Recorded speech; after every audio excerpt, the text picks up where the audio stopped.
نحمده ونستعينه ونستغفره ونعوذ بالله من شرور أنفسنا وسيئات أعمالنا من يهده الله فلا مضل له ومن يضلل فلا هادي له وأشهد أن لا إله إلا الله وحده لا شريك له وأشهد أن محمدا عبده ورسوله ارسلہ بالحق بین یدی الساعۃ بشیرا ونذیرا فمن یطع اللہ ورسولہ فقد رشد واہتدی ومن یعص اللہ ورسولہ فقد ضل وغوی ولا یضر الا نفسہ ولن یضر اللہ شیئا اما بعد فإن خیر الحدیث کتاب اللہ وخیر الہدی ہدی محمد صلی اللہ علیہ وسلم وشر الامور محدثاتها وكل محدثة بدعة وكل بدعة ضلالة وكل ضلالة في النار اللهم صل على محمد وعلى آل محمد كما صليت على إبراهيم وعلى آل إبراهيم إنك حميد مجيد اللهم بارك على محمد وعلى آل محمد كما باركت على إبراهيم وعلى آل إبراهيم إنك حميد مجيد سبحانک لا علم لنا الا ما علمتنا انک انت العلیم الحکیم اللہم انا نسألک علما نافعا وعملا صالحا متقبلا ورزقا حلالا طیبا واسعا اللہم انا نعوذ بک من علم لا ينفع ومن قلب لا يخشع ومن نفس لا تشبع ومن دعاء لا يسمع ومن عمل لا يرفع آمین یا رب العالمین۔ فضیلت مآب شیخ الحدیث مولانا محمد انور صاحب اور شیخ الحدیث فضیلت الشیخ مولانا محمد ادریس اثری صاحب اور دیگر اصحاب الفضیلہ علماء کرام جو اس مجلس میں موجود ہیں، اور عزیز القدر وہ طلبہ جنہوں نے تعلیم کے حصول کا یہ انتظامی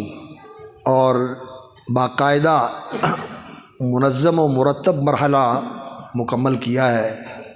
اور وہ آج اس اپنے اعزاز اور تکریم کی مجلس کے اندر شریک ہیں۔ اللہ رب العزت انہیں اس علم کے انوار اور برکات سے مالا مال اور فیضیاب بہرہ مند فرمائے، اور انہیں عالم بعمل بنائے اور علماء ربانیین کی صف میں شامل فرمائے۔ اپنے والدین کے لیے، اپنے اساتذہ کے لیے اور اس ادارے کے لیے اللہ تعالیٰ ان کو نیک نامی، عزت کا اور صدقہ جاریہ بنائے، دنیا اور آخرت کی بہتری اور بھلائی کا ذریعہ بنائے، اور اسی طرح ان کے والدین جنہوں نے انہیں دین کی تعلیم کے لیے متفرغ کیا، وقف کیا، اور انہوں نے انہیں اپنے گھروں سے دور کیا، اپنی آنکھوں سے دور کیا کہ یہ اللہ کا دین پڑھیں، تو آج ماشاءاللہ ان کی یہ قربانی رنگ لائی ہے، اور انہوں نے یہ تعلیم کا مرحلہ مکمل کر کے ماشاءاللہ سند فضیلت حاصل کریں گے اور علماء کی صف میں شامل ہو رہے ہیں۔ اللہ رب العزت ان بچوں کو اپنے والدین کے لیے، اپنے اساتذہ کے لیے اور اس ادارے کے لیے صدقہ جاریہ بنائے، اور اسی طرح جو حضرات و خواتین اس مجلس علم اور اس مجلس ذکر کے اندر شامل ہیں، میں ان سب کو اس مجلس میں شامل ہونے پر خوش آمدید بھی کہتا ہوں اور ہدیہ تبریک بھی پیش کرتا ہوں کہ یہ علم کی مجلسیں، یہ ذکر کی مجلسیں بڑی عالی مرتبت اور بہت ہی اللہ کے ہاں قدر و منزلت کی حامل مجلسیں ہوتی ہیں۔ ان مجلسوں میں شامل ہونے والا محروم نہیں رہتا، اور ان مجلسوں میں جو لوگ شامل ہوتے ہیں اللہ کی طرف سے انہیں یہ بشارت ملتی ہے کہ اللہ نے تمہارے گناہ بخش دیے، اور اللہ تعالیٰ نے تمہاری برائیوں کو اور تمہاری کوتاہیوں کو نیکیوں میں تبدیل کر دیا۔ اللہ رب العزت سے دعا ہے کہ اللہ تعالی ہمارا یہ اجتماع مرحوم و مغفور بنائے، اور جب اجتماع سے فارغ ہو کر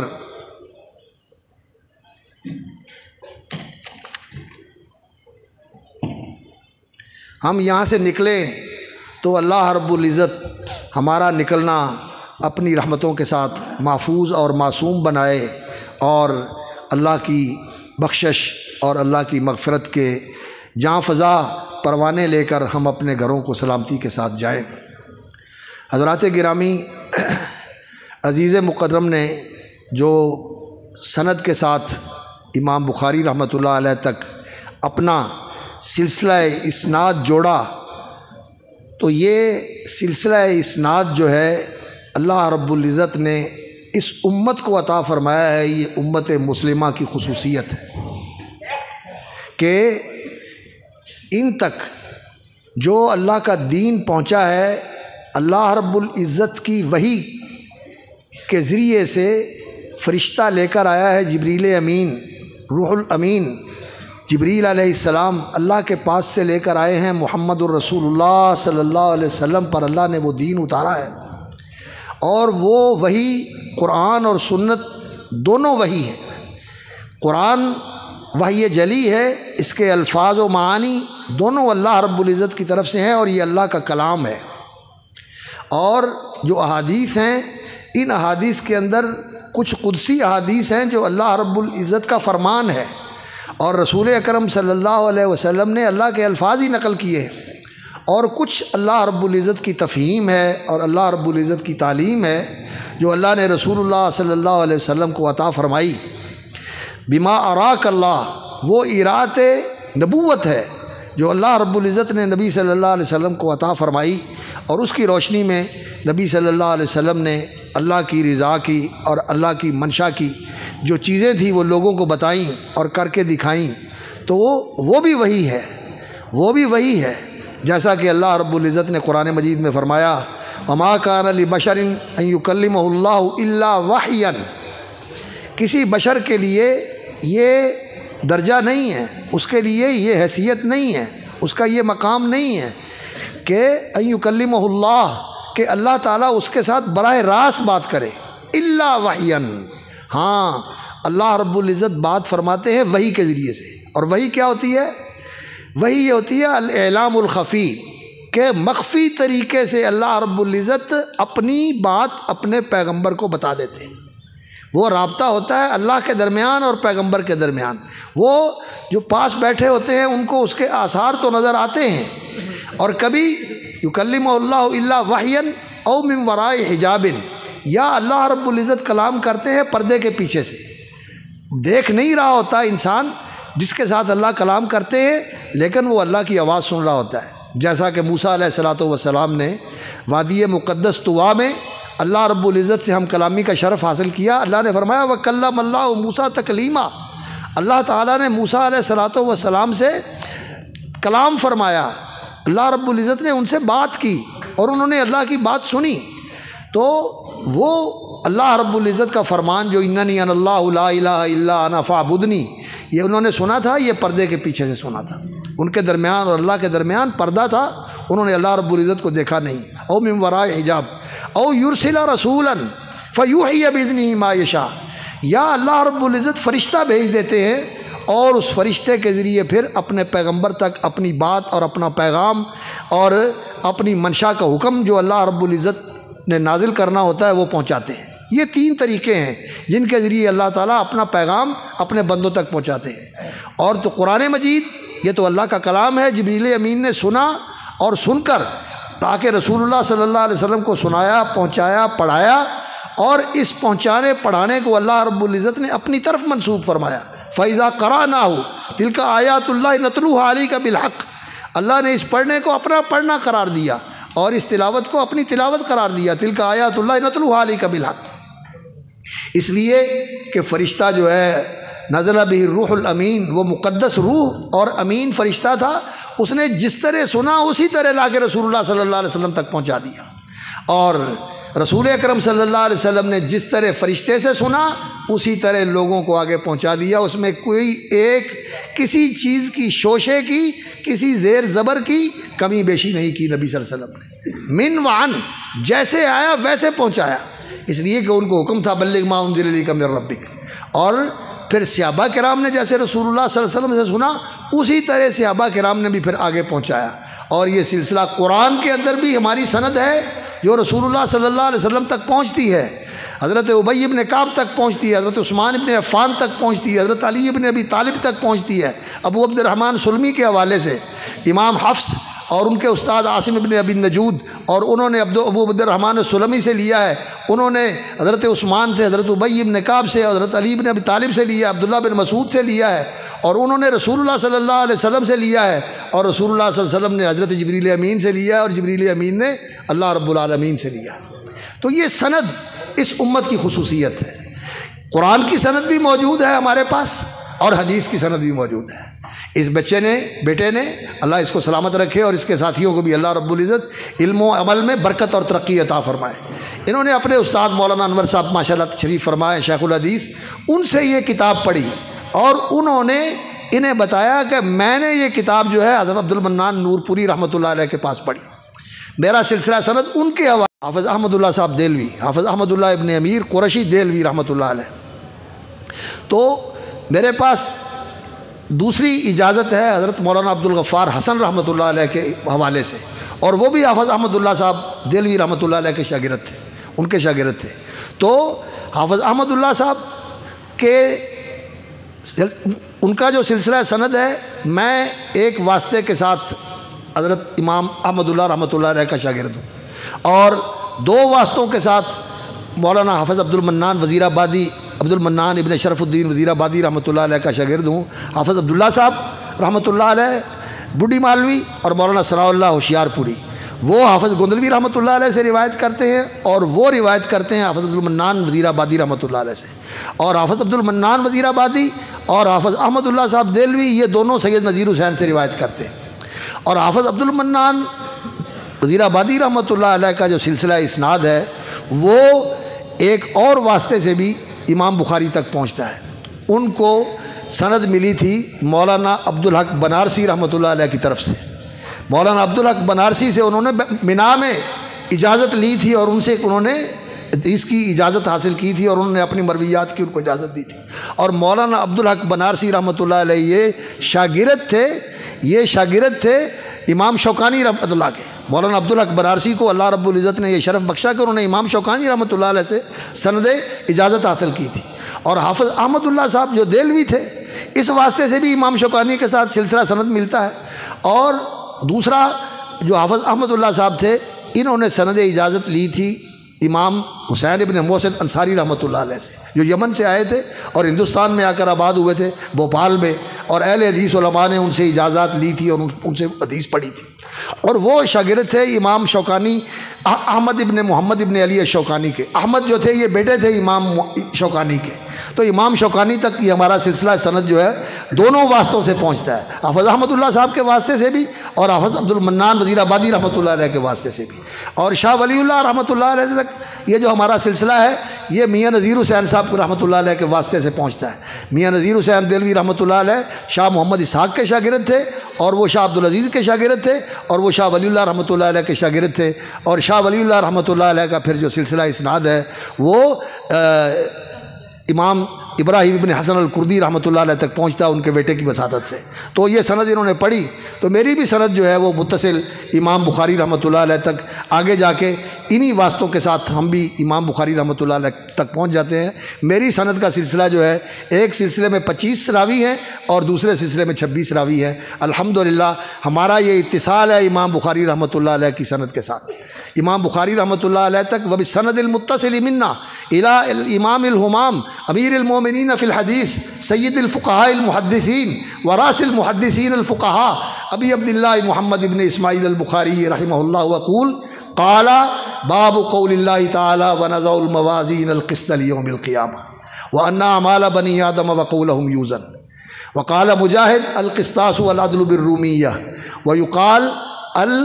قسط مصدر المقسط واما القاسط فهو الجائر. قال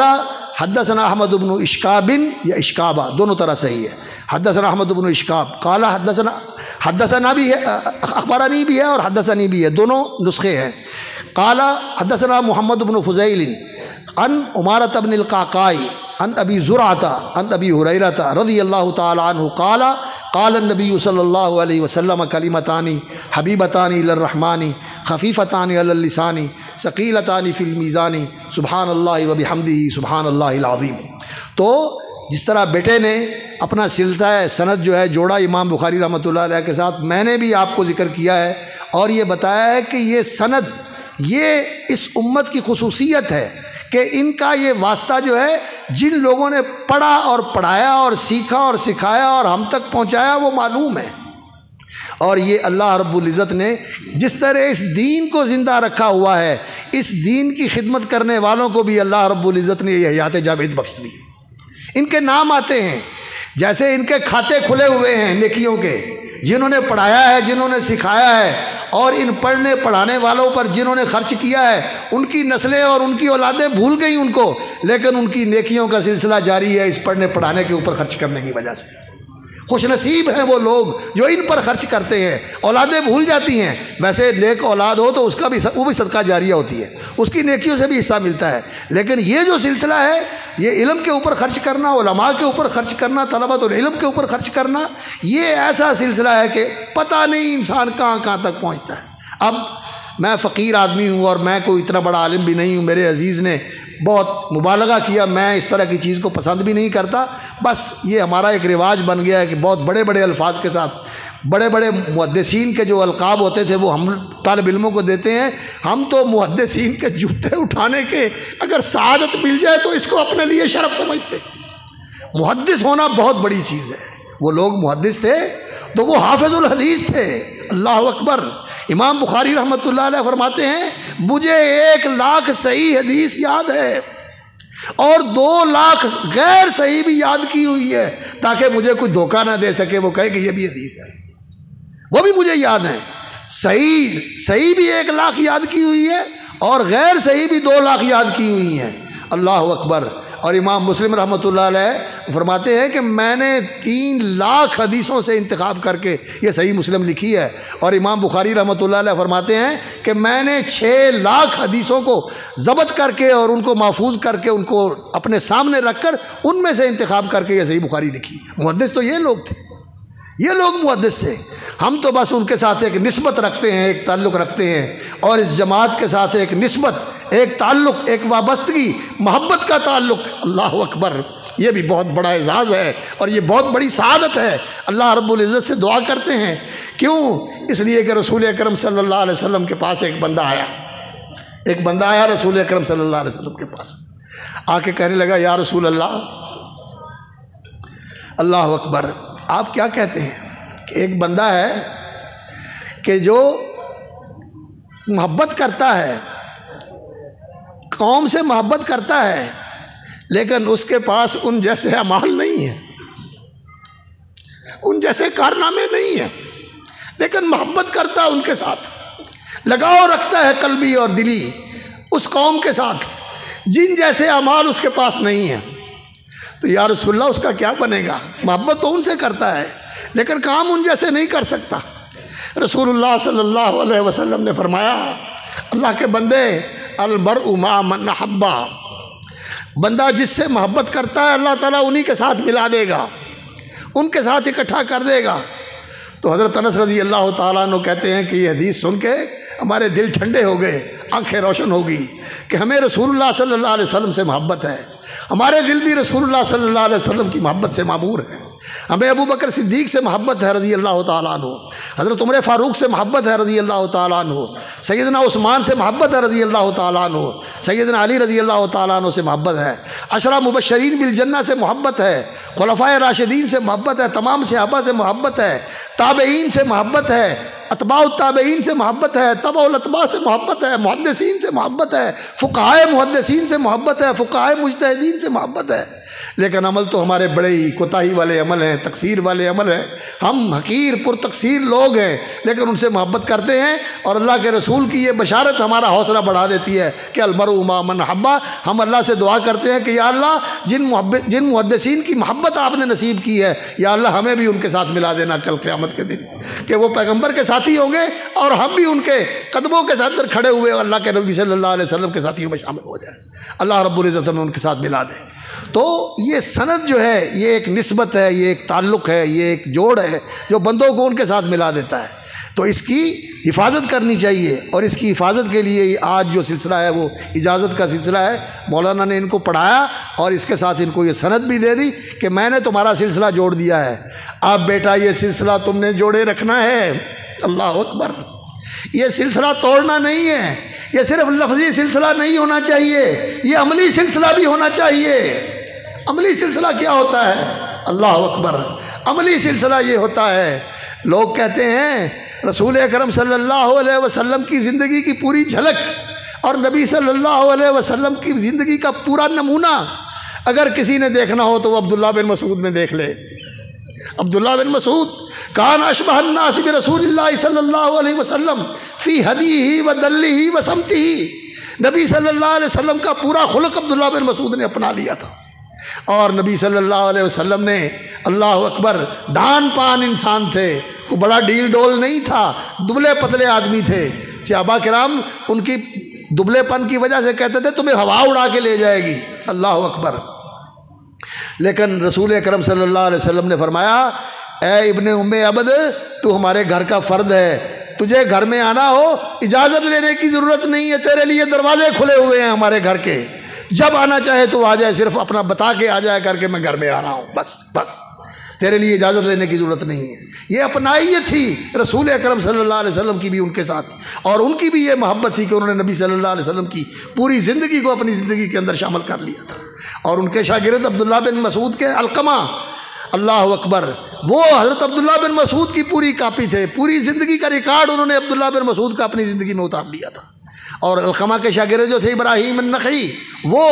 ابراہیم بن یزید النخعی، وہ پورے علقمہ کا جو زندگی کا چلن تھا، جو زندگی کے طور اطوار تھے، جو طریقے تھے، جو اٹھک بیٹھک تھی، اس کو اپنا لیا تھا۔ ابراہیم کے شاگرد منصور بن المعتمر تھے، انہوں نے ان کی پوری زندگی کو اپنا لیا تھا۔ ان کے شاگرد سفیان تھے، انہوں نے پوری زندگی کو اپنا لیا تھا۔ سفیان ثوری کے شاگرد وکیع بن جراح تھے، انہوں نے ان کی زندگی کو اپنا لیا تھا۔ اور وکیع کے شاگرد امام احمد تھے، اور امام احمد کے شاگرد امام ابو داود تھے، ان کی عمل کی سند بھی ملتی تھی۔ یہ صرف لفظوں کی سند نہیں ہونی چاہیے، یہ عمل کی سند بھی محمد صلی اللہ علیہ وسلم کے ساتھ ملنی چاہیے۔ اس کو توڑے نہ،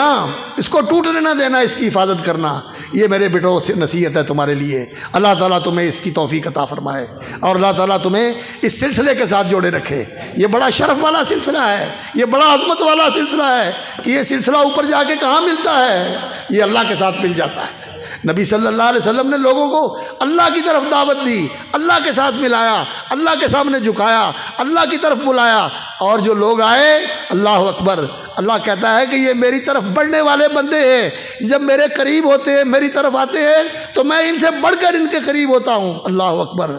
فرمایا من تقرب الی شبرا تقربت الیہ ذراعا، جو ایک بالش میری طرف بڑھتا ہے میں ہاتھ بھر اس کی طرف بڑھ جاتا ہوں۔ جو بندہ اللہ کی طرف چلنا شروع کر دیتا ہے، اللہ کہتے ہیں میں دوڑ کے اس کو لپک کے اپنا بندہ بنا لیتا ہوں۔ اللہ، یہ اللہ رب العزت کے ساتھ سلسلہ جوڑنے والا ہے۔ یہ ہے اصل چیز، اور یہ ہے اصل شرف، اور یہ ہے اصل انسانیت۔ اس علم کا مقصد اصل یہ ہے کہ انسان کے اندر یہ روح پیدا ہو جائے، انسان کے اندر یہ شعور پیدا ہو جائے، انسان کے اندر یہ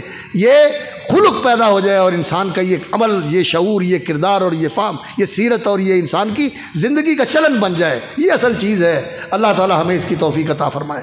تو حضرات گرامی، میری قابل احترام مائیں بہنیں بھی بیٹھی ہوئی ہیں، اصل دین جو ہے وہ عمل کا نام ہے۔ علم اور عمل دونوں چیزیں ضروری ہیں، علم بھی ضروری ہے، عمل بھی ضروری ہے۔ علم یہ ہے کہ دین سیکھو، صرف سننے تک اور سروں تک اور لہک اور چہک تک نہ رہے، بلکہ بات کو سن کے سمجھ کے اندر اتاریں اور اسے زندگی کے اندر شامل کریں۔ یہ علم ہوتا ہے، یہ علم ہوتا ہے۔ تو اس علم کو سیکھیں، سمجھیں، عمل کریں اور پھر اس کو آگے منتقل کریں اور اس علم کی قدر کریں۔ یہ سب سے اعلیٰ علم ہے، یہ وحی کا علم سب سے اعلیٰ علم ہے، یہ سب سے اونچا علم ہے، یہ وحی کا علم ہے۔ اس لیے امام بخاری رحمۃ اللہ علیہ نے جس کتاب کا آغاز کیا ہے تو بدل وحی سے کیا ہے، یہ وحی کا علم ہے۔ دنیا کے جتنے علوم ہیں جو کاریگر مہارت ہاتھ کے دستکاری کے علم ہوتے ہیں، سونار کا علم ہے، لوہار کا علم ہے، بڑھئی اور ترخان کا علم ہے، زمیندار کا علم ہے، کاشتکار کا علم ہے، اور کپڑا بننے والے کا علم ہے، رنگ ریز کا، رنگ سازی کرنے والے کا علم ہے، جتنے علم ہیں یہ علم ترقی پذیر ہیں۔ ان علموں میں تبدیلیاں ہوتی رہتی ہیں، غلطیاں نکلتی رہتی ہیں، ان کی اصلاح ہوتی رہتی ہے، یہ سلسلہ اسی طرح چلتے رہتا ہے۔ آنے والی نسلیں پچھلی نسلوں سے سیکھ کے اس میں اضافہ کرتی ہیں، آگے منتقل کرتی ہیں، وہ اس میں اور اضافہ کرتی ہیں، لیکن اس میں تبدیلیاں بھی آتی رہتی ہیں، اس میں تبدیلیاں بھی آتی رہتی ہیں، اس میں رد و بدل بھی ہوتا رہتا ہے۔ لیکن جو علم پہلے دن سے کامل ہے اور آخر وقت تک کامل رہے گا اور اس میں کبھی تبدیلی نہیں آ سکتی اور اس میں کسی چیز کے گھٹانے کی بھی گنجائش نہیں ہے، بڑھانے کی بھی گنجائش نہیں ہے، وہ وحی کا علم، یہ سب سے اعلیٰ اور سب سے عرفہ علم ہے۔ لیکن افسوس کہ آج جس امت کو اللہ رب العزت نے اس علم کے ساتھ نوازا تھا، اسی امت کے اندر اس علم کی قدر نہیں رہی، یہ علم بے قدرہ ہو گیا۔ اس علم کے پڑھنے پڑھانے والے آج ان کا وہ اکرام نہیں، ان کا وہ احترام نہیں، ان کی وہ عزت و توقیر نہیں، ان کو وہ حیثیت نہیں، ان کو وہ حیثیت نہیں دی جاتی جو اللہ کے ہاں ہے۔ لیکن میرے بیٹوں، میرے عزیزوں، میرے بھائیوں، میرے ساتھیوں، بے نیاز ہو جاؤ اس سے، ان اجری الا علی اللہ۔ ہمیں ان سے نہیں چاہیے کہ یہ ہماری عزت و توقیر کریں، یہ کریں گے تو ان کا فائدہ ہے، کیونکہ نبی صلی اللہ علیہ وسلم نے فرمایا لیس منا من لم یعرف لعالمنا، جو ہمارے عالم کی قدر نہیں کرتا، اس کا احترام نہیں کرتا، اس کا ہمارے ساتھ کیا واسطہ۔ اور اگر عالم کی قدر کرے گا اس لیے کہ یہ نبی صلی اللہ علیہ وسلم کے علم کا وارث ہے، یہ اس کا امین ہے، یہ اس کا حامل ہے، یہ اس کو نقل کرنے والا ہے، تو نبی صلی اللہ علیہ وسلم کے ساتھ اس کا رشتہ جڑ جاتا ہے، اس کی نسبت بن جاتی ہے، اس کا تعلق قائم ہو جاتا ہے۔ تو آپ صلی اللہ علیہ وسلم سے تعلق قائم کرنے کا واسطہ کیا ہے، ذریعہ کیا ہے؟ ان علماء سے رابطہ قائم کیجیے، ان علماء سے محبت کیجیے، ان کی خدمت کیجیے، ان کا احترام کیجیے، دلوں میں ان کے احترام ہو، دلوں میں ان کی عزت و توقیر ہو۔ اللہ اکبر۔ اسی لیے امت کے جو سلف تھے وہ علماء کی توقیر کرتے تھے، علماء کا احترام کرتے تھے۔ حضرت عبداللہ ابن عباس رضی اللہ تعالیٰ عنہ نبی صلی اللہ علیہ وسلم کے عمزاد تھے، چچا زاد بھائی تھے۔ حضرت عباس رضی اللہ تعالیٰ عنہ کے بیٹے تھے اور نبی صلی اللہ علیہ وسلم کے بہت پیارے بھی تھے، آپ نے ان کو دعائیں بھی دی۔ لیکن حضرت زید ابن ثابت رضی اللہ تعالیٰ عنہ گھوڑے پر سوار ہونے لگے تو عبداللہ ابن عباس رضی اللہ تعالیٰ عنہ نے اپنا ہاتھ نیچے رکھ دیا، کہنے لگے میرے پاؤں پہ ہاتھ رکھ کے گھوڑے پہ سوار ہو۔ علماء کا احترام کرنا یہ اسلام کی تعلیم ہے۔ تو اللہ رب العزت ان علماء کو بھی توفیق عطا فرمائے کہ یہ علماء ربانیین بنے، یہ وہ باعمر علماء بنے جن کا کردار بھی لوگوں کے لیے نمونہ ہو اور جن کا قول بھی لوگوں کے لیے رہنما ہو، اور ان کا وجود نور ہو، جہاں رہیں یہ نور کا مینار بن کے رہیں۔ اللہ رب العزت اس کی توفیق عطا فرمائے۔ تو امام بخاری رحمۃ اللہ علیہ نے بدل وحی سے اس کا آغاز کیا ہے اور پھر اس کے بعد کتاب الایمان لے کے آئے ہیں کہ اس وحی کے اوپر ایمان لانا ہے، اور ایمان لانا ہے بن دیکھے، یؤمنون بالغیب، دیکھ کر ایمان نہیں لانا۔ نہ سائنس کی تصدیق کی ضرورت ہے، نہ ریاضی کی تصدیق کی ضرورت ہے، نہ کسی لیبارٹری کے ٹیسٹ کی ضرورت ہے کہ اس سے یہ حقیقت ثابت ہو جو قرآن اور حدیث میں آئی ہے تو پھر ہم مانیں گے۔ نہیں، ہم ان چیزوں کو کوئی حیثیت نہیں دیتے قرآن اور حدیث کے مقابلے میں۔ جو میرے اللہ نے کہہ دیا وہ بحق ہے۔ انت الحق وقولک حق، اے اللہ تو سچا اور تیرا قول سچا۔ ومن اصدق من اللہ قیلا ومن اصدق من اللہ حدیثا۔ اللہ سچی بات کس کی ہو سکتی ہے؟ اللہ سچا قول کس کا ہو سکتا ہے؟ اللہ کی بات سچی، ہم مانتے ہیں، دنیا مانے یا نہ مانے ہم مانتے ہیں، ساری دنیا نہ مانے ہم مانیں گے، اس لیے کہ میرے اللہ کا فرمان ہے۔ اور محمد رسول اللہ صلی اللہ علیہ وسلم وہ بھی اسی طرح ہے، جیسے اللہ کی بات سچی ہے اسی طرح محمد رسول اللہ صلی اللہ علیہ وسلم کی بات سچی ہے۔ تو اس کے اوپر وحی کے اوپر ایمان رکھنا چاہیے، اور پھر کتاب العلم لے کر آئے ہیں کہ اس کا علم حاصل کرنا چاہیے۔ صرف یہ نہیں کہ مان کے بیٹھ جاؤ بڑی اعلیٰ چیز ہے، گھروں کے اندر جزدانوں میں اور ریشمی غلافوں میں لپیٹ کر رکھے ہوئے ہیں قرآن مجید، کبھی محبت سے چوم بھی لیتے ہیں، آنکھوں سے لگا کے سر پہ بھی رکھ لیتے ہیں، سینے سے بھی لگا لیتے ہیں۔ نہیں، اصل چیز یہ ہے کہ جانو قرآن کیا کہتا ہے۔ اللہ نے قرآن اس لیے اتارا ہے یبین اللہ لکم آیاتہ لعلکم تفکرون لعلکم تذکرون لعلکم تعقلون۔ اس کو سمجھو، اس کو جانو، اس پر غور و فکر کرو، اس کے ذریعے نصیحت حاصل کرو۔ تو اس علم کو سیکھنے کی ضرورت ہے۔ اور پھر پوری تفصیل بتائی انہوں نے اس علم کی، اللہ اکبر۔ امام بخاری رحمۃ اللہ علیہ نے جیسی تفصیل ذکر کیا صحیح بخاری کے اندر، اس سے پہلے بھی حدیث کی کتابیں لکھی گئی، موطا امام مالک لکھا گیا، ابن ابی ذئب کا موطا تھا، جامع سفیان ثوری تھا، جامع سفیان ابن عیینہ تھا، امام اوزاعی کی کتابیں تھیں، اسی طرح لیث ابن سعد کی کتابیں ہیں، اور اسی طرح مسانید بھی ہیں، اسی طرح منتقیٰ نامی کتابیں بھی ہیں، ابن الجارود کا منتقیٰ ہے، اور اسی طرح اور بھی کتابیں ہیں، جامع ابن وہب بھی ہے، اور جامع معمر بھی ہے، عبد الرزاق کا مصنف بھی ہے، امام بخاری کے استاد ابو بکر بن ابی شیبہ کا مصنف بھی ہے، اس سے پہلے بھی حدیث کی کتابیں تھیں، لیکن جتنی تفصیل مسائل کی اور پورے دینی امور کی اس کتاب کے اندر ہے، یقین جانیے کسی اور کتاب کے اندر نہیں۔ حدیث کی کتابیں تو خیر مختصر ہوتی ہیں، جو فقہ کی کتابیں ہیں ان میں بھی اتنی تفصیل نہیں ہے۔ میں نے ہدایہ بھی دیکھا، میں نے کتاب الام بھی دیکھی، میں نے محلہ ابن حزم بھی دیکھا، اور میں نے اور بھی کتابیں دیکھی جو مدونہ ہے امام مالک رحمۃ اللہ علیہ کی فقہ کا، جو سہنون نے روایت کیا ہے امام عبد الرحمن ابن القاسم سے، ابن القاسم رحمۃ اللہ علیہ سے، ان ساری کتابوں کو دیکھا۔ جو مسائل کی تفصیل صحیح بخاری کے اندر ہے وہ کسی دوسری کتاب کے اندر نہیں ہے۔ یہ علم کا ایسا مجموعہ ہے۔ اور امام بخاری رحمۃ اللہ علیہ سے پوچھا گیا تھا کہ کیا جو کچھ انسان کو اپنی زندگی میں ضرورت ہوتی ہے وہ دین کے سارے مسائل کتاب و سنت میں بتائے گئے ہیں؟ تو امام بخاری رحمۃ اللہ علیہ نے فرمایا تھا کہ جو انسان کو زندگی میں دین کے اندر ضرورت پیش آ سکتی ہے رہنمائی کی، اللہ رب العزت نے وہ قرآن اور سنت میں بیان کر دیا ہے، وہ سب کچھ قرآن و سنت میں بیان کر دیا ہے۔ یہ لوگوں کی غلط بنائی ہوئی بات ہے، لوگ کہتے ہیں قرآن حدیث میں سارے مسائل کا حل نہیں ہے، اور سارے مسائل کا حل قرآن اور حدیث میں نہیں ہے تو کہاں سے ملے گا؟ اللہ تو کہتے ہیں وَنَزَّلْنَا عَلَيْكَ الْكِتَابَ تِبْيَانًا لِكُلِّ شَيْءٍ، ہم نے آپ پر یہ کتاب اتاری ہے، ہر چیز کا بیان ہے، جو دین ہے اس کا بیان ہے، اور اگر کوئی ایسی چیز ہے جو آپ لے کر آئے ہیں اور اس کا قرآن اور حدیث میں بیان نہیں ہے تو وہ دین نہیں ہے، وہ دین نہیں ہے، وہ تمہاری بناوٹ ہے، وہ تمہاری اختراع ہے، تمہارے دماغ کی اپج ہے، اس کی کوئی حیثیت نہیں۔ دین میں وہ نئی چیز چلے گی، دین میں وہی چلے گا اتبعوا ما انزل الیکم من ربکم ولا تتبعوا من دونہ اولیاء، جو اللہ نے اتارا ہے اس کی پیروی کرو، اتبع ما یوحی الیک من ربک، جو اللہ کی طرف سے وحی آئی ہے اسی کی پیروی کرو، اور نبی صلی اللہ علیہ وسلم اسی کی پیروی کرتے تھے۔ تو تفصیل کے ساتھ امام بخاری رحمۃ اللہ علیہ نے کتاب العلم کی بعد سارے مسائل ذکر کیے، طہارت کے، عبادات کے، زکوٰۃ کے، روزے کے، حج کے، عمرے کے، مکے مدینے کے فضائل، اور اس کے بعد بیع و شراء کے مسئلے، کرائے کے مسئلے، حوالے کے مسئلے، کفالے کے مسئلے، اور وراثت کے مسئلے، جھگڑے اور جو حدود و تعزیرات کے مسئلے، ریاست کے مسئلے، احکام، حکومت کیسے بنانی ہے، عمارت کیسے چلانی ہے، یہ سارے مسائل، جنگ اور جہاد کے مسائل، اور تاریخ بدء الخلق، ابتدائے کائنات کیسے ہوئی، کیسے انبیاء کا ذکر کیے گئے اللہ رب العزت نے قرآن اور حدیث میں، بدء الخلق، اور اس کے بعد نبی صلی اللہ علیہ وسلم کی سیرت، آپ صلی اللہ علیہ وسلم کے صحابہ کی سیرت، مہاجرین کے فضائل، نبی صلی اللہ علیہ وسلم کے مناقب، اور قیامت سے پہلے آنے والے فتنے اور قیامت کی نشانیاں، اور اس کے بعد جنت دوزخ کا بیان، کوئی چیز نہیں چھوڑی بخاری رحمۃ اللہ علیہ نے جو اس کتاب میں بیان نہ کر دی۔ اللہ تعالیٰ ان کے درجے بلند کرے۔ وہ کہتے ہیں کہ میں نے 6 لاکھ حدیثوں سے یہ انتخاب کیا ہے، اور 16 سال کی مدت اس کے اوپر لگائی ہے، اور بڑے اہتمام کے ساتھ اللہ سے دعائیں کر کر کے، اور بڑی سوچ بچار کے بعد انہوں نے جو حدیث جس پر یقین ہو گیا کہ یہ صحیح ہے اسی کو اس کتاب میں نقل کیا ہے، اور پھر آخر میں وہ کتاب الاعتصام بالکتاب والسنہ لے کر آئے ہیں،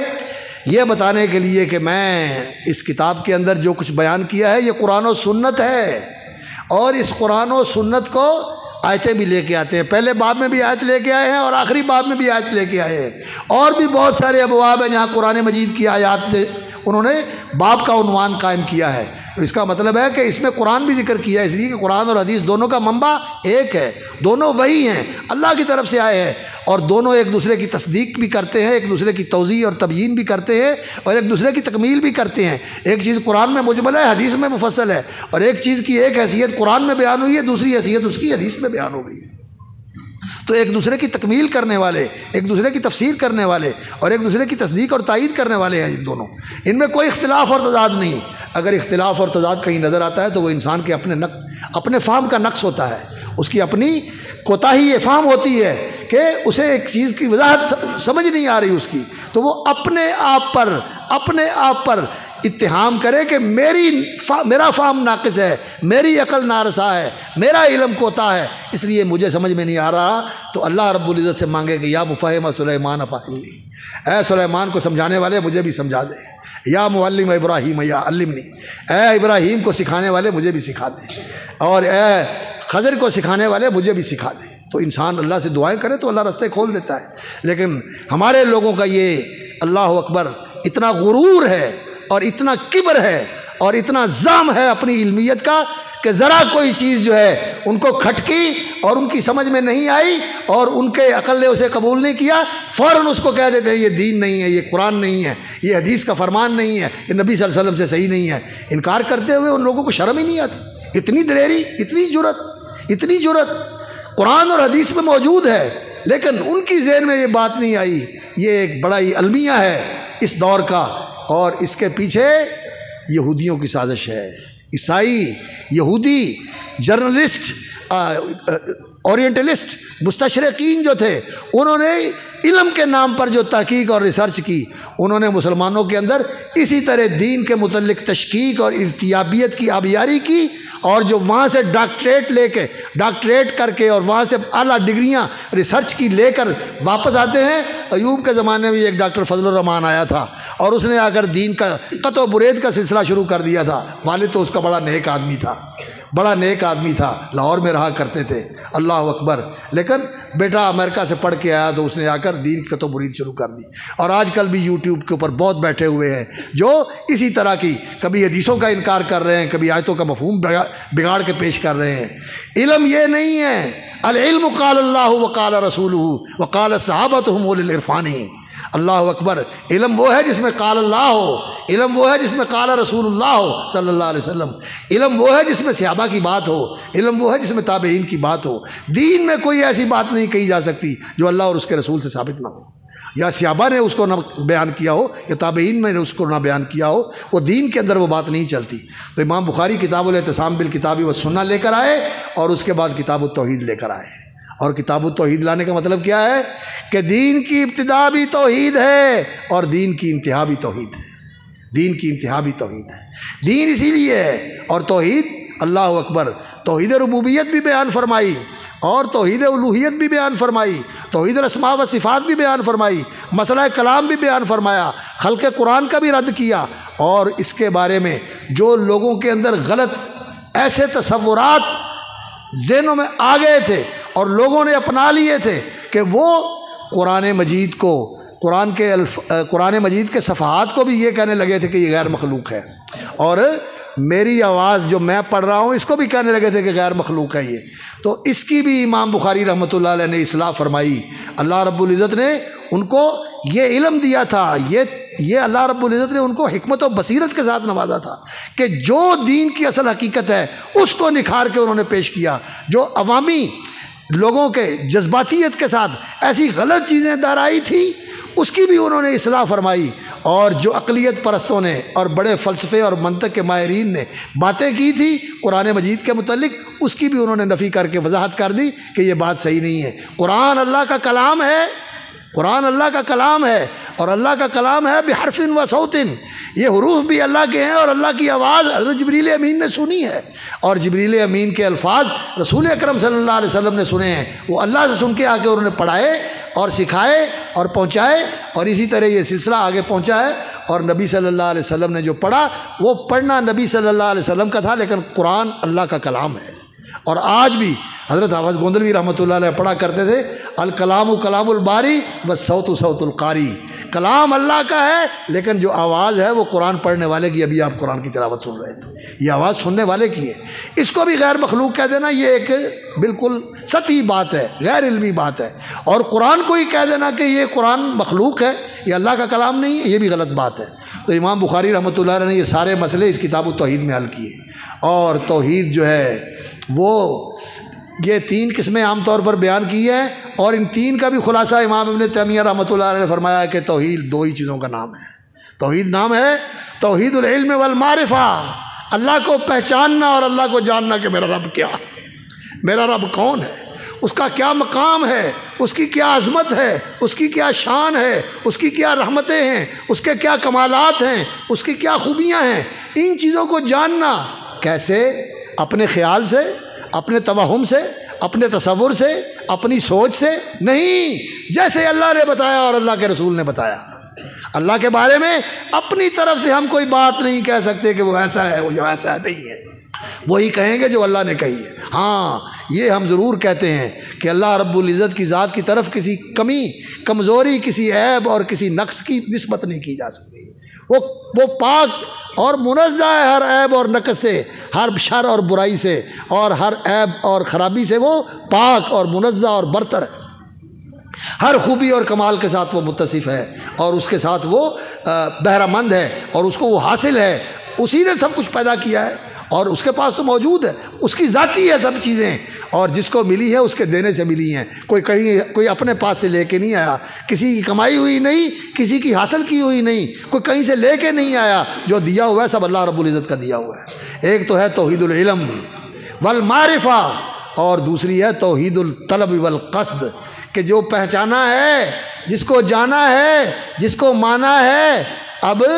تیری زندگی کا مطلوب و مقصود بھی وہی ہونا چاہیے کہ مجھے میرا محبوب مل جائے، مجھے میرا اللہ مل جائے۔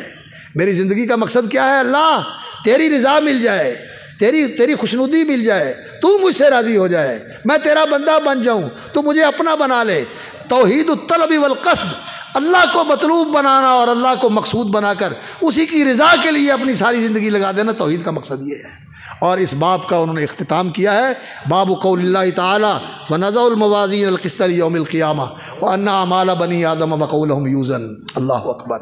اس بات پر کہ اللہ رب العزت کا فرمان ہے وَنَضَعُ الْمَوَازِينَ الْقِسْطَ لِيَوْمِ الْقِيَامَةِ، قیامت کے دن ہم موازین القسط، عدل کے ترازو قائم کریں گے، عدل کے ترازو رکھیں گے۔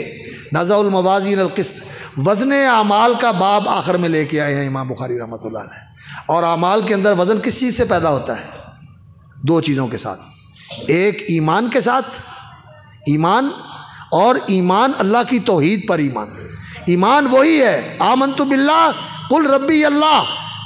یہ کہو کہ میں اللہ پر ایمان لایا، اور اللہ پر ایمان لانے کا کیا معنی ہے؟ کل یہ کہو کہ ربی اللہ، اللہ میرا رب ہے۔ اللہ کی توحید کو ماننا یہی اللہ کو ماننا ہے۔ اور اگر اللہ کی توحید کے بغیر کوئی اللہ کو مانتا ہے اور اس کے ساتھ اوروں کو شریک بھی بناتا ہے، جیسا کہ اکثر لوگوں کا حال ہے، وَمَا يُؤْمِنُ أَكْثَرُهُم بِاللَّهِ إِلَّا وَهُمْ مُشْرِكُونَ، وہ اللہ کو بھی مانتے ہیں اور اللہ کے ساتھ شریک بھی بناتے ہیں۔ تو یہ ماننا، یہ شرک جو ہے اس ایمان کو باطل کر دیتا ہے،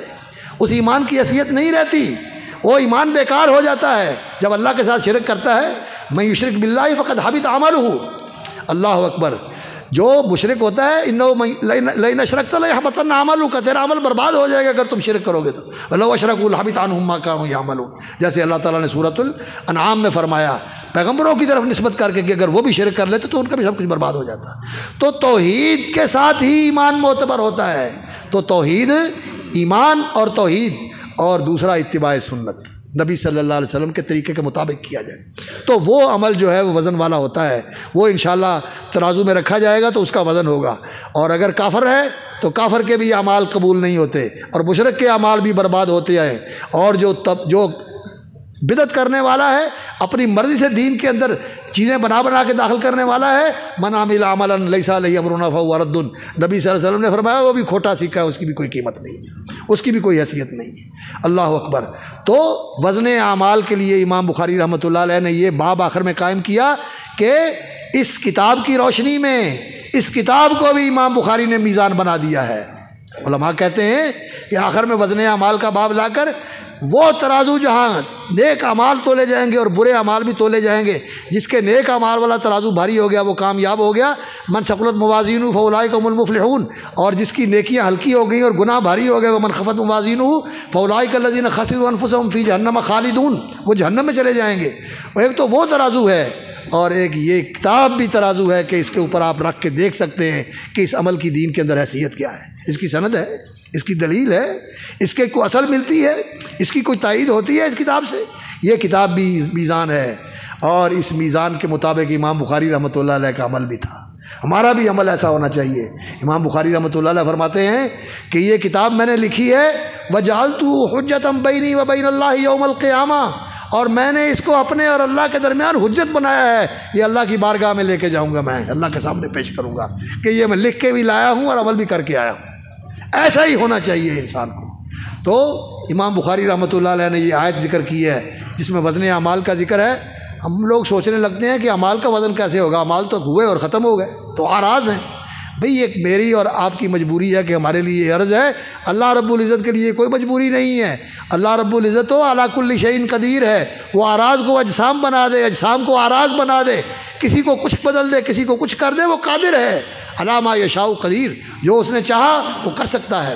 تو اللہ رب العزت اعمال کو مجسم کر کے جسم بنا دے گا، اقوال کو بھی مجسم کر دے گا، اعمال کو بھی مجسم کر دے گا، اور کرنے والوں کو بھی تولا جائے گا اور ان کے نامہ اعمال کو بھی تولا جائے گا۔ یہ ساری چیزیں برحق ہیں، مختلف روایات سے یہ ساری چیزیں ملتی ہیں، اس لیے ہمارا ان سب کے اوپر ایمان ہے۔ عمل کرنے والا بھی تولا جائے گا، اس کے اقوال بھی تولے جائیں گے۔ نبی صلی اللہ علیہ وسلم نے فرمایا الحمدللہ تملأ المیزان، الحمدللہ میزان کو بھر دیتا ہے،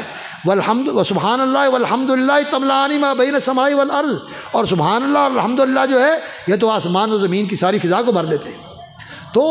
ترازو بھرا جائے گا اعمال کے ساتھ، اللہ اکبر، بہت بڑا ترازو ہے، زمین و آسمان بھی اس میں رکھ دیے جائیں تو وہ اس سے بھی بڑا ہے۔ تو فرشتوں نے پوچھا یا اللہ اتنے بڑے ترازو میں کیا تولے گا؟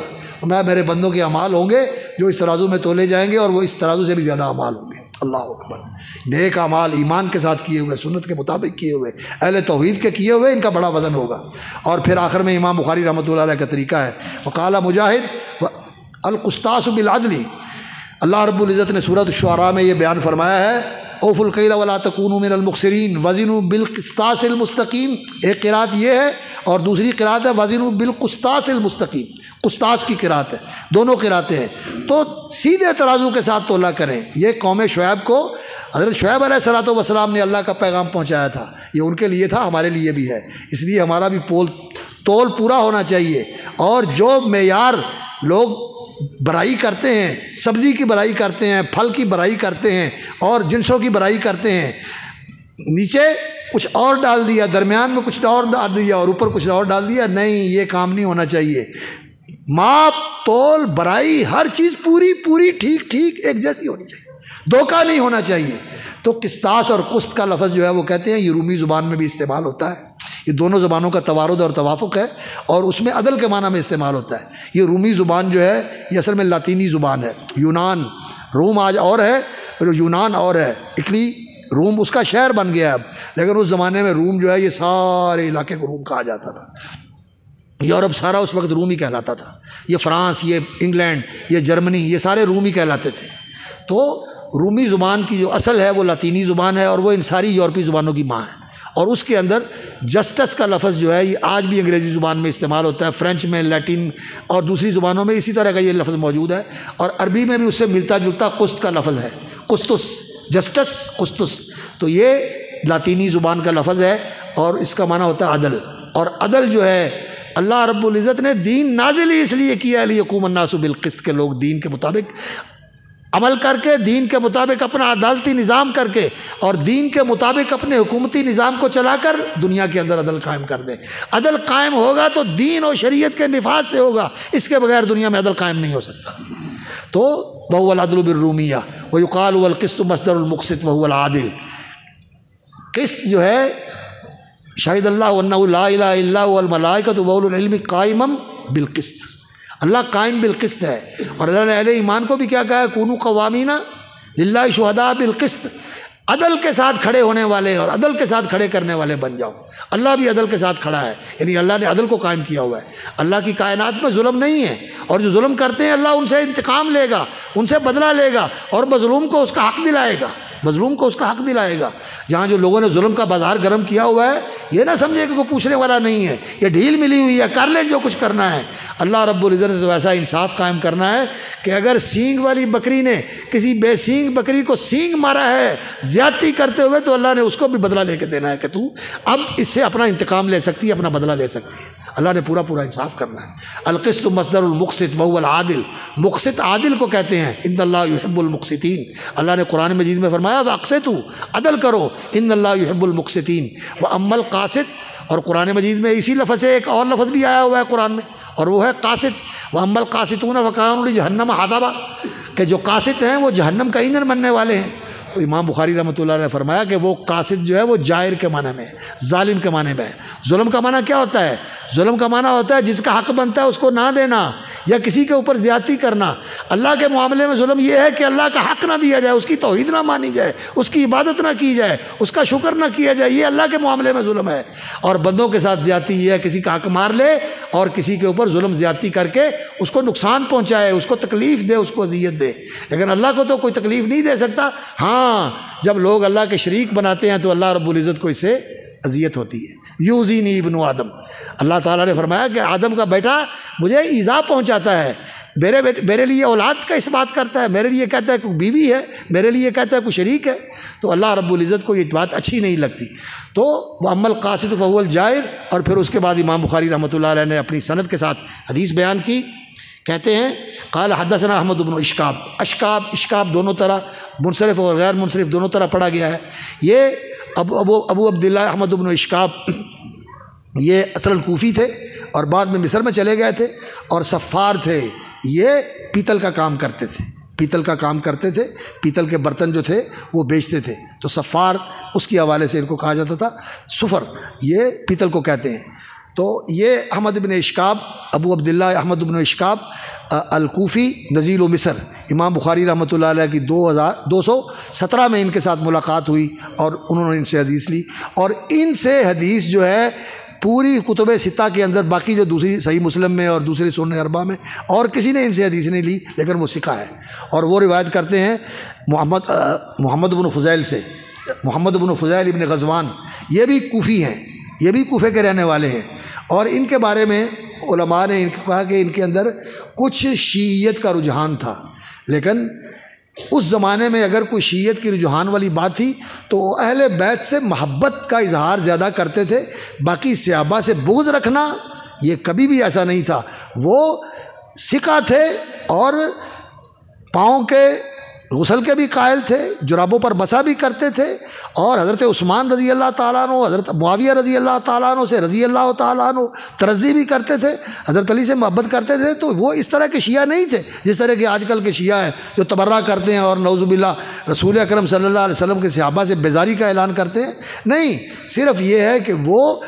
محبت کے اندر ان کو مقدم رکھتے تھے اور دوسرے صحابہ کو ان کے بات کرتے تھے۔ یہ اس طرح کا رجحان، ان کو کہتے تھے تفضیلی شیعہ، تو اس طرح کا رجحان تھا۔ اور یہ محدثین کی خوبی ہے کہ انہوں نے اگر کوئی سچا ہے اور اگر کوئی اللہ کے رسول کی اور اللہ کے نبی کی کوئی بات نقل کرتا ہے تو اگرچہ اس کے ساتھ اختلاف بھی ہے لیکن پھر بھی وہ اس کی روایت قبول کر لیتے تھے۔ یہ محدثین کا طریقہ ہے۔ تو محمد بن فضیل بن غزوان یہ کوفی ہیں، الضبی، بنو ضبہ سے ان کا تعلق ہے، اور وہ روایت کرتے ہیں عمارۃ بن القعقاع سے۔ عمارۃ بن القعقاع اور قعقاع ابن شبرمہ، یہ عبداللہ ابن شبرمہ جو کوفے کے قاضی تھے یہ ان کے بھتیجے ہیں، عمر میں ان سے بڑے تھے۔ عبداللہ ابن شبرمہ بھی کوفی تھے، قاضی تھے کوفے کے، اور یہ عمارۃ بن القعقاع، قعقاع اور عبداللہ دونوں یہ شبرمہ کے بیٹے تھے، اور یہ قعقاع عبداللہ کے بھتیجے تھے۔ یہ عمارۃ بن القعقاع یہ بھی کوفے کے رہنے والے تھے۔ ابو زرع یہ کوفے میں رہے لیکن یہ حضرت ابو ہریرہ رضی اللہ تعالیٰ عنہ کے خصوصی شاگرد تھے، اور ابو ہریرہ کی طرح یہ اپنی کنیت کے ساتھ مشہور ہیں۔ ابو زرع، ان کا نام حرم بھی ذکر کیا گیا، عمر بھی ذکر کیا، اور بھی لوگوں نے نام بتائے ہیں، لیکن ان کی خصوصیت یہ ہے کہ یہ حضرت جریر ابن عبداللہ البجلی کے پوتے ہیں، اور جریر ابن عبداللہ وہ صحابی ہیں رضی اللہ تعالیٰ عنہ۔ کہتے ہیں کہ میں جب بھی اللہ کے رسول کی مجلس میں گیا کہ مجھے شرف حاصل ہے کہ اللہ کے رسول نے میرا مسکرا کر استقبال کیا۔ اللہ اکبر، یہ ان کے پوتے ہیں ابو زرع۔ اللہ اکبر۔ ان ابی زرعہ تھا ان ابی ہریرہ رضی اللہ تعالیٰ عنہ، اور ابو ہریرہ رضی اللہ تعالیٰ عنہ سے روایت کرتے ہیں کہ ابو ہریرہ رضی اللہ تعالیٰ عنہ نے کہا قال النبی صلی اللہ علیہ وسلم۔ ابو ہریرہ تو نبی صلی اللہ علیہ وسلم نے دعا کی تھی کہ یا اللہ اپنے بندے ابو ہریرہ اور ابو ہریرہ کی ماں کی محبت اہل ایمان کے دلوں میں ڈال دے۔ جس کے دل میں ابو ہریرہ کی محبت ہے وہ صاحب ایمان ہے، اور جس کے دل میں ابو ہریرہ کی محبت نہیں، بغض ہے، تو وہ اپنے آپ کو بے شک مومنین ہی کہتا ہو لیکن اس کے دل میں ایمان نہیں ہے، اس کے دل میں ایمان نہیں ہے۔ ابو ہریرہ رضی اللہ تعالیٰ عنہ رسول اکرم صلی اللہ علیہ وسلم کے وہ ملازم صحابی تھے کہ تھوڑا عرصہ ملا، 2.5-3 سال کا عرصہ ملا نبی صلی اللہ علیہ وسلم کی رفاقت کا اور مصاحبت کا، اور اس میں انہوں نے اتنی حدیثیں یاد کی اور روایت کی کہ اور کسی صحابی سے اتنی حدیثیں روایت نہیں ہوئی۔ حافظ الحدیث بھی تھے اور راویۃ الاسلام بھی ہیں، اور ثقہ بھی تھے، حافظہ بھی بڑا تھا، کیونکہ نبی صلی اللہ علیہ وسلم کی دعا کا اثر تھا۔ آپ صلی اللہ علیہ وسلم نے چادر کے اندر دعا پڑھ کے کچھ ایسے کر کے رکھا تھا اور ابو ہریرہ نے سینے سے لگایا تھا، اور اس کے بعد پھر ابو ہریرہ کو جو سنا تھا کبھی بھولا ہی نہیں تھا۔ تو ابو ہریرہ رضی اللہ تعالیٰ عنہ بیان کرتے ہیں، قال نبی صلی اللہ علیہ وسلم کلمتان حبیبتان الی الرحمن خفیفتان علی اللسان ثقیلتان فی المیزان۔ 2 کلمے ہیں، 2 کلمے یعنی 2 جملے ہیں۔ ایک جملہ ہے اللہ کی تسبیح کا سبحان اللہ، اور ایک جملہ ہے اللہ کی حمد کا وبحمدہ، اتلبس بحمدہ یا متلبسا بحمدہ۔ اللہ کی حمد کا کلمہ اور اللہ کی تسبیح کا کلمہ۔ تسبیح کا کلمہ کلمتانی، یہ 2 کلمے ہیں، اور جو آخر میں آیا ہے سبحان اللہ العظیم وہ تو پہلے کلمے ہی کا تکرار ہے، اور اس کے ساتھ اللہ رب العزت کی ایک اور صفت کا اظہار ہے، العظیم، عظمت والا۔ یعنی اللہ کی تسبیح جتنی کی جائے وہ تسبیح اللہ رب العزت کی اس سے بھی بڑھ کر ہے، اور اللہ رب العزت کی جتنی حمد و ثنا کی جائے اللہ رب العزت کی حمد و ثنا اس سے بھی زیادہ ہونی چاہیے، اور اللہ تعالیٰ اس کا مستحق ہے، اور جو میں کر رہا ہوں اللہ رب العزت کی اس سے زیادہ حمد و ثنا ہوتی ہے۔ تو یہ 2 کلمے ہیں، ایک کلمہ تسبیح اور ایک کلمہ حمد۔ یہ کلمتانی حبیبتانی الی الرحمن، یہ دونوں بول اللہ رب العزت کو بہت ہی محبوب ہیں۔ یہ حبیبہ بمعنی محبوبہ ہے، بمعنی اللہ تعالیٰ کو دونوں کلمے بڑے محبوب ہیں، حبیبتان الی الرحمن۔ لیکن جس وقت حبیب فعیل کے وزن پر مفعول ہوتا ہے تو اس کو مذکر مؤنث دونوں طرح لایا بھی جا سکتا ہے، حبیبانی بھی کہا جا سکتا ہے، حبیبتانی بھی کہا جا سکتا ہے، اہل علم نے آپ کو بتایا ہوا ہے حبیبتان الی الرحمن۔ تو یہاں اس کو اس طرح لایا گیا ہے مؤنث کے ساتھ تاکہ خفیفتانی ثقیلتانی کے ساتھ مناسبت ہو جائے، اس کی مناسبت کی وجہ سے، سجا کی مناسبت کی وجہ سے اس کو حبیبتانی لایا گیا ہے۔ تو حبیبتان الی الرحمن، اللہ کو دونوں محبوب ہیں، اللہ محبت بھی کرتے ہیں، اللہ تعالیٰ مودت بھی، پیار بھی کرتے ہیں، محبت بھی کرتے ہیں، اللہ رب العزت خوش بھی ہوتے ہیں، اللہ راضی بھی ہوتے ہیں، اللہ رب العزت مسکراتے بھی ہیں، اللہ تعالیٰ اپنے بندے پر مسکراتے بھی ہیں جیسے اس کی شان کے لائق ہے۔ میرے ذہن میں جو تصور آئے، میرے ذہن میں جو خیال آئے، یا جو میں کوئی سوچوں، میری سوچ، میرا خیال، میرا تصور، میری ذہن کی اپروچ جو کچھ بھی ہے یہ سب مخلوق ہے، اللہ ایسے نہیں ہے، اللہ پاک ہے اس سے، اللہ ویسے ہے جیسے اس کی شان کے شایع ہے۔ اس طرح اللہ رب العزت کے متعلق اپنے تصور اور اپنے ایمان کو پاکیزہ کرنا چاہیے۔ سبحان اللہ، تو اللہ کی تسبیح کا کلمہ حبیبتان الی الرحمن، اللہ کو محبوب ہیں، خفیفتان علی اللسان، زبان پر ادا کرنے میں بہت ہلکے اور سہل ہیں، ثقیلتان فی المیزان، ترازو کے اندر بھاری ہیں، جو ترازو جس کے اندر نیکیاں تولی جائیں گی اس میں یہ بہت بھاری ہوں گے، کیونکہ ایک حدیث میں آتا ہے الحمدللہ تملأ المیزان، الحمدللہ یہ ترازو کو بھر دیتی ہے، اور سبحان اللہ الحمدللہ یہ آسمان و زمین کی فضا کو بھر دیتے ہیں۔ تو یہ دونوں اس کو ثقیلتان فی المیزان، اس میزان کے اندر بہت بھاری ہوں گے۔ تو سبحان اللہ و بحمدہ، سبحان اللہ العظیم، اور دوسری روایت میں الفاظ ہیں سبحان اللہ العظیم پہلے، سبحان اللہ و بحمدہ اس کے بعد، اور ایک روایت میں الفاظ ہیں سبحان اللہ العظیم و بحمدہ، اور چوتھی روایت میں صرف سبحان اللہ و بحمدہ۔ تو یہ اصل کلمہ ہے سبحان اللہ و بحمدہ، اللہ کی تسبیح کا کلمہ اور اللہ کی تحمید کا کلمہ، اور کبھی صرف سبحان اللہ اس کے ساتھ ہے، سبحان اللہ و بحمدہ، کبھی سبحان اللہ العظیم و بحمدہ اس کے ساتھ ہے، کبھی سبحان اللہ العظیم پہلے ہے، سبحان اللہ و بحمدہ بعد میں ہے، اور کبھی سبحان اللہ و بحمدہ پہلے ہے اور سبحان اللہ العظیم بعد میں ہے۔ یہ چاروں قسم کی روایات جو ہیں وہ حدیث کے اندر موجود ہیں، اور ان میں سے جس طرح بھی آپ پڑھ لیں ٹھیک ہیں۔ اکیلا حضرت ابو ذر رضی اللہ تعالیٰ عنہ نے پوچھا یا رسول اللہ مجھے بتائیں کہ اللہ تعالیٰ کو سب سے محبوب کلمہ کون سا ہے؟ تو کہا رسول اللہ صلی اللہ علیہ وسلم نے کہ اللہ تعالیٰ کو سب سے محبوب کلمہ وہ ہے جو اللہ نے اپنے فرشتوں کے لیے چنا ہوا ہے، اور وہ کون سا کلمہ ہے؟ سبحان اللہ و بحمدہ، اللہ پاک ہے و بحمدہ، اور وہ اپنی تعریفوں کے ساتھ ہے۔ سبحان اللہ کا معنی ہوتا ہے تسبیح، سبحان اللہ یہ علم ہے تسبیح کے لیے، یہ تسبیح کا علم ہے، یہ تسبیح کا معنی دیتا ہے، اور تسبیح کے لیے بطور علم کے، پہچان کے، نام کے طور پر یہ بولا جاتا ہے۔ اور اس کا معنی کیا ہوتا ہے؟ سبحت اللہ تسبیحا یا اسبح اللہ تسبیحا، میں اللہ کی تسبیح بیان کرتا ہوں۔ تسبیح کا معنی کیا ہوتا ہے؟ اللہ کو پاک بیان کرنا، منزہ بیان کرنا، دور اور بری بیان کرنا، اونچا اور اعلیٰ بیان کرنا، ہر شریک سے، ہر مثل سے، ہر نظیر سے، ہر شریک سے، ہر بیٹے سے، بیٹی سے، بیوی سے، ہر نقص سے، ہر عیب سے، ہر کمی سے، ہر کوتاہی سے، ہر خرابی سے، ہر کمزوری سے، یہ جتنی چیزیں ہیں اللہ ان سے پاک اور بلند ہے۔ یہ اللہ کی تسبیح کا کلمہ ہے، اس کی تنزیہ کا کلمہ ہے۔ وَبِحَمْدِهِ، اور وہ اپنی تعریفوں کے ساتھ ہے، اس نے خود بھی اپنی تعریف کی ہے۔ وَهُوَ اللَّهُ لَا إِلَٰهَ إِلَّا هُوَ لَهُ الْحَمْدُ فِي الْأُولَىٰ وَالْآخِرَةِ، وہ اللہ ہے، لا الہ الا ہوا، لہ الحمد فی الاولی والآخرہ، الحمد للہ الذی لہ ما فی السماوات والارض ولہ الحمد فی الآخرۃ وہو الحکیم الخبیر۔ اس نے خود بھی اپنی تعریفیں کی ہیں، اس کے فرشتے بھی اس کی تعریفیں کرتے ہیں، اس کی کائنات بھی اس کی تعریفیں کرتی ہے، تو سارے اس کی تعریف کر رہے ہیں تو ہمیں بھی اس کی تعریف کرنی چاہیے۔ قل الحمد للہ، سب کہو الحمد للہ، الحمد للہ۔ اللہ نے اس کا حکم بھی دیا ہے، اور اسی طرح اللہ نے سبحان اللہ کا بھی حکم دیا ہے۔ سبحوہ بکرۃ واصیلا، سب کہو سبحان اللہ، اور سب کہو سبحان اللہ وبحمدہ، سبحان اللہ وبحمدہ۔ تو یہ اللہ کی تعریف کے کلمے ہیں اور اللہ کی تسبیح کے کلمے ہیں، یہ ترازو کے اندر بہت بھاری ہیں۔ اللہ رب العزت ہمیں ان کو اپنانے کی توفیق عطا فرمائے۔ اور آخری بات یہ ہے کہ امام بخاری رحمۃ اللہ علیہ نے اس حدیث کو آخر میں لا کر ایک چیز کی طرف اشارہ کیا ہے، وہ یہ کہ یہ ذکر جو ہے اس کو زندگی کا معمول بنائیں۔ موسیٰ علیہ الصلوۃ والسلام کو جب نبوت ملی تھی تو ان کو کیا کہا تھا کہ اقیم الصلاۃ لذکری، میرے ذکر کے لیے نماز قائم کرنا، اور کہا تھا جاؤ فرعون کی طرف ولا تنیا فی ذکری، میرے ذکر میں کوتاہی نہ کرنا۔ تو امام بخاری یہ ذکر کی حدیث آخر میں لے کے آئے ہیں، اس لیے کہ ذکر وہ عمل ہے جو ہر وقت کیا جاتا ہے، اس کے لیے کوئی شرط نہیں ہے۔ ہاں صرف اتنی شرط ہے کہ انسان کا سطر ڈھکا ہوا ہو۔ اللہ کا نام ویسے بھی لیا جا سکتا ہے، ہر حالت میں اللہ کا نام لیا جا سکتا ہے، اور سطر ڈھکا ہوا ہو انسان کا، لیٹا ہو، بیٹھا ہو، کھڑا ہو، جہاں بھی ہو، ہاں ناپاک جگہ کے اوپر نہ ہو، قضائے حاجت کی جگہ کے اوپر نہ ہو، اللہ کا ذکر کر سکتا ہے۔ تو اللہ رب العزت نے اس کا ذکر فرمایا ہے کہ اذکروا اللہ کثیرا، میرا ذکر بہت کثرت کے ساتھ کرو۔ اور نبی صلی اللہ علیہ وسلم کے پاس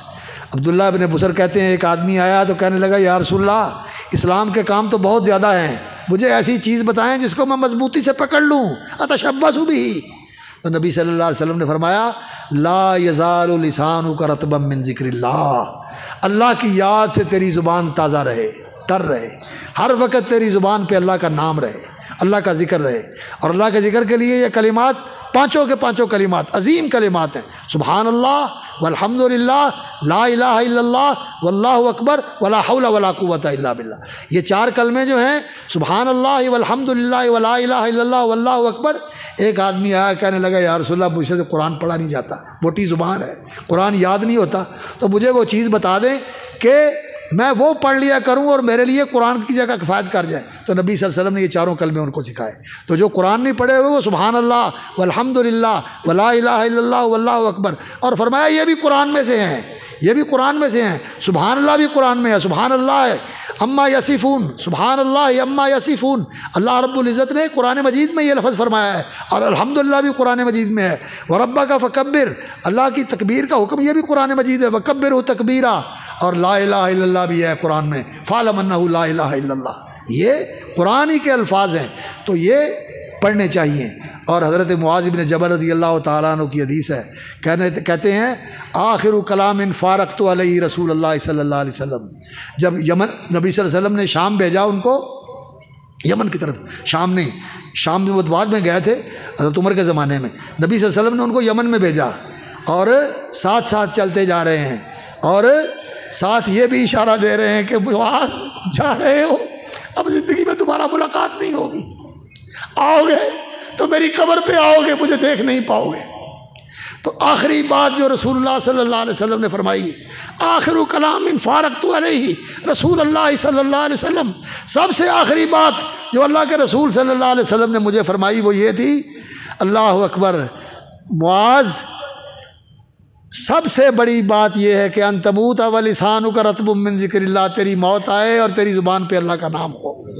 دو ہی چیزیں ہیں، من مات وہو یعلم ان لا الہ الا اللہ، لا الہ الا اللہ کا علم ہو، لا الہ الا اللہ کا یقین ہو، اور زبان پہ اللہ کا نام ہو، اور دل میں اللہ کا شوق ہو، تو انشاءاللہ کامیاب ہے۔ اللہ تعالیٰ مجھے اور آپ کو سب کو نصیب فرمائے، اور اللہ تعالیٰ ہمیں اسی چیز کے اوپر زندہ رکھے۔ اللہ کا ذکر کرتے رہیں، اللہ کی توحید پہ جئیں، اللہ کی توحید پہ مریں، اور ان محدثین کے ساتھ اللہ تعالیٰ ہمیں قیامت کے دن اکٹھا فرمائے جنہوں نے دین کی خدمت کی۔ اور میں دعا کرتا ہوں اس ادارے کے لیے اور اس کے محتمم کے لیے، اللہ تعالیٰ ان کی زندگی میں اور ان کی کوششوں میں برکت فرمائے، اور اساتذہ کے لیے اور ان بچوں کے لیے اللہ تعالیٰ ان کو مزید توفیق عطا فرمائے۔ باقی باتیں تو بہت زیادہ ہوتی ہیں، لیکن وقت محدود